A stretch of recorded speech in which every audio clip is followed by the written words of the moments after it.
Colorado on a 3-game winning streak coming into this one. Well, they made it 4 following their 10-point victory over Stanford at home, leading by as many as 20 in this one and looking to make their first NCAA tournament since 2021. Led by Tristan da Silva, putting up a game-high 27 as they roll past the Cardinal. And we are now joined by 24/7 Sports Director of Scouting Adam Finkelstein and CBS Sports expert bracketologist Jerry Palm at the conclusion of Sunday night of college hoops. And Jerry, you had Colorado as one of your bubble teams who certainly needed a win here to stay in the conversation. But even despite the win, there's no quad one opportunities that lie ahead for them as they close out the regular season against Oregon and Oregon State. But what do you like with their chances at where we stand today? Well, they're pretty iffy, because their remaining schedule is filled more with potholes than opportunities to play their way up the bracket. A win at Oregon it would be probably the best win they've got, certainly in the regular season. But they may have to get deep into the conference tournament to find the kind of a team that's going to help them play their way up and off the bubble. So they've just got to keep winning until they get those kinds of games. And unfortunately, the Pac-12 doesn't give them a lot of opportunities for that. I'll tell you what, guys, I think this is a team that the rest of the field does not want in the tournament because I think they have a chance to make the second weekend if they do get in there. When you talk about the type of firepower they have with KJ Simpson, Tristan da Silva, and then if you get Cody Williams, he comes back healthy. We're talking about a guy who's got a chance to be the #1 pick in the draft. That is a big three that very few programs in college basketball can match. You saw it tonight. They went up against a Stanford team that threw multiple defenses at them. They had no problems adjusting. They played with good pace. They played with good composure. This is a very dangerous team. So if they get in, opposing teams are not going to want to see them. Adam saying this is a team that not many people would want to see tournament time. Shall they make it in? Meanwhile, Jerry saying that if I got that right, more potholes than opportunities. It sounds like me driving on the East Coast. But okay, let's switch gears and talk about the defending champs. They made a big statement following their 30-point win over Seton Hall, a team that gave them trouble the first time around, securing the outright Big East title in the process. The last time they did so, they went on to win their conference tournament and proceed to win it all. But Adam, coming to you, what do you make of UConn's chances of doing the same this year? And do you think that this win will have any effect on their seeding? Well, I'll tell you what, I was just blown away by how dominant they were today. And I think it's appropriate you ended that highlight with a Donovan Clingan play because he was just tremendous, especially to start the game today, really made his presence felt. And I think that's such an important subplot for this UConn team. It reminds me a little bit of what happened last year when they really established themselves with their offense early on in the season, but it was their defense that continued to get better as the year went on. That was true both aesthetically as well as with the metrics. And the same thing is happening this year. Each and every year you see them creep up that Ken Pom list with their defensive ratings. They're really doing a tremendous job. As Clingan has gotten healthy, their defense has gotten better and better. And so I think that they are absolutely one of the favorites. Obviously, it's a big three in college basketball right now, but they are plenty capable of repeating. Yeah, I would agree with that. As far as UConn's seed, I mean, they're a #1 seed. I don't see any scenario in which they're not a #1 seed. They could be the overall #1 seed, although I don't have them there yet. I still have Purdue #1 overall. But, Purdue, UConn, Houston, those are good. Those three teams are going to be on the one line, and then we'll see what happens after that. But the thing that intrigues me about UConn is that they've probably got the one guy out there who might be able to play Zach Edey one-on-one, and that's Donovan Clingan.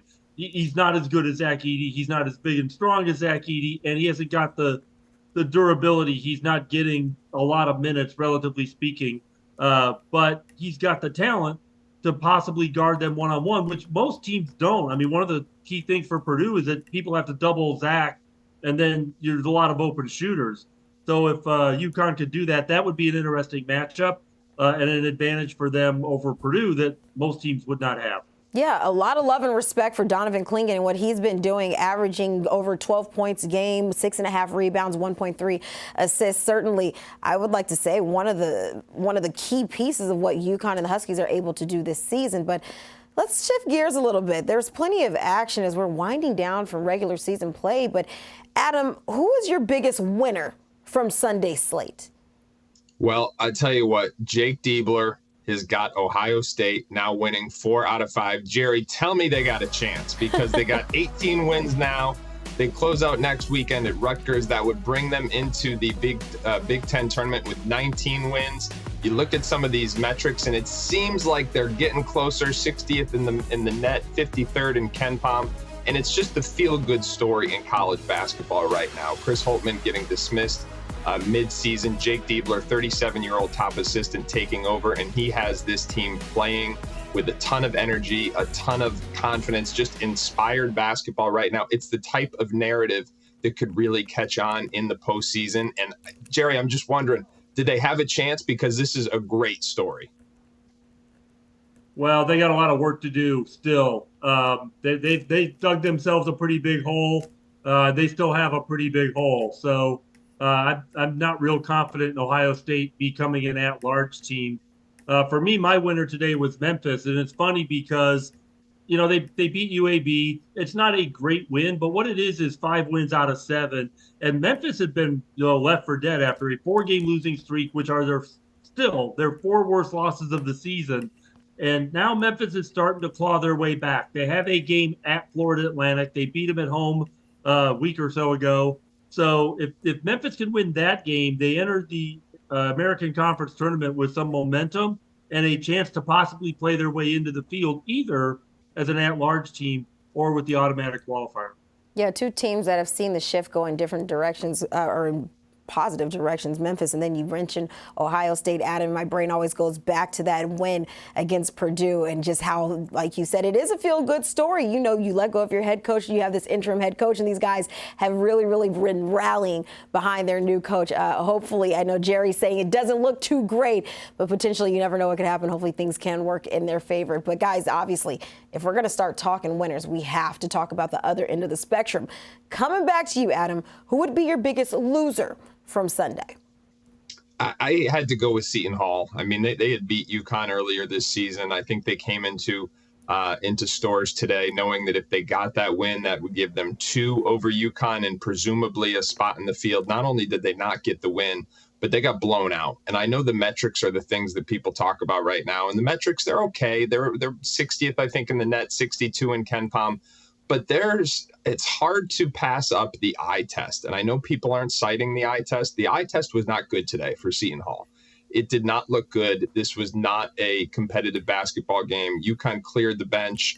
The last point of the game was scored by Dan Hurley's son, Andrew Hurley. And it put Seton Hall in a position where that game coming up with Villanova later on this week suddenly becomes huge. This is a team that again, I will let Jerry speak to this. He knows these numbers better than I do. But it certainly doesn't seem like they're a lock anymore. They're trying to play their way into the tournament. They're trying to avoid Dayton. And suddenly, it looks like they've got a lot of work left to do. And as I said, just the eye test today was not good for the Pirates.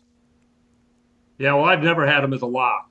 In fact, I may not have had them in the bracket all year, not for very long. So, yeah, Seton Hall definitely still with work to do. Today, obviously not great. You hope for a better performance in a game you're probably going to lose anyway. But they did get run. It's, I don't put too much stock in the eye test. If that's really all you've got, you don't have anything. And that actually works both ways. But you do hope to be more competitive. And this is a game that's going to really damage their metrics because the net and KenPom in particular are heavily based on margin of victory. And you took a 30-point loss. So that's probably not going to be good for your metrics either. But Seton Hall still has chances. Villanova at home, and then the Big East tournament. And that Big East tournament has got 4, bubble teams in it. So we'll see how they sort each other out. But it's probably going to come down to that tournament for those 4 teams, regardless of what they do here in the regular season. Yeah, super unfortunate situation for Seton Hall playing against one of the best teams in the nation in UConn and also kind of laying an egg with that 30-point margin. You mentioned what's left for them. Villanova at home, hosting them on Wednesday, followed by hosting DePaul, and that'll wrap up their regular season slate. But guys, just 1 to 2 more games left on the sheet for many of these programs. We are literally in the final stretch where every win could matter for a lot of these teams. Jerry, what is the biggest storyline to follow this week as we have reached do or die time?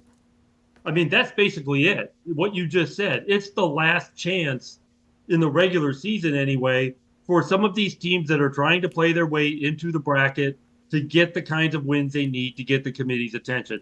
Now, that varies from team to team and what they have left on their schedule. And obviously, the conference tournament is an opportunity as well. But the problem with the conference tournament is you might only get one game. The minute you lose, you're done. So if you're going to try and do something here in the regular season, and if you have an opportunity to do so, this is your last chance, and maybe take some of that pressure off the conference tournament.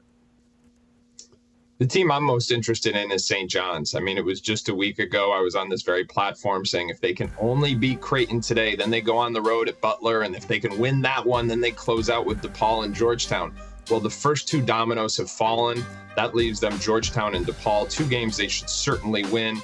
That means Rick Pitino in the white suit seemingly have a chance to control their own fate and play their way into the NCAA tournament. And that is a long way from where we were just 10 days ago when we were talking about how many players on that team were not very quick laterally. So it's an incredible storyline. Again, similar to Ohio State, it's something that I think people are gravitating towards because there's a lot of energy around that story. And it's Rick Pitino. He's a Hall of Fame coach. He's widely considered one of the greatest coaches, not just of his generation, but also in the game today. So I think that is certainly something that is going to captivate college basketball fans, not just in the Northeast, but across the country. Teams with their own fate in their own hands, teams that are, like we said, at do or die time. Jerry, you said it's a last chance opportunity for a lot of these teams. And also it's a last chance for us to get some meaningful sleep because things are about to get crazy. Buckle up, fellas. Thanks for the time. Thank you. And with so much on the line and so much that can happen over the next week and some, tune into the Eye on College Basketball podcast hosted by Matt Norlander and Gary Parrish as they dive into the top storylines, commentary reporting, and insider information, all leading up to the madness of March and all year round. Download and subscribe to Eye on College Basketball podcast wherever you get your podcasts.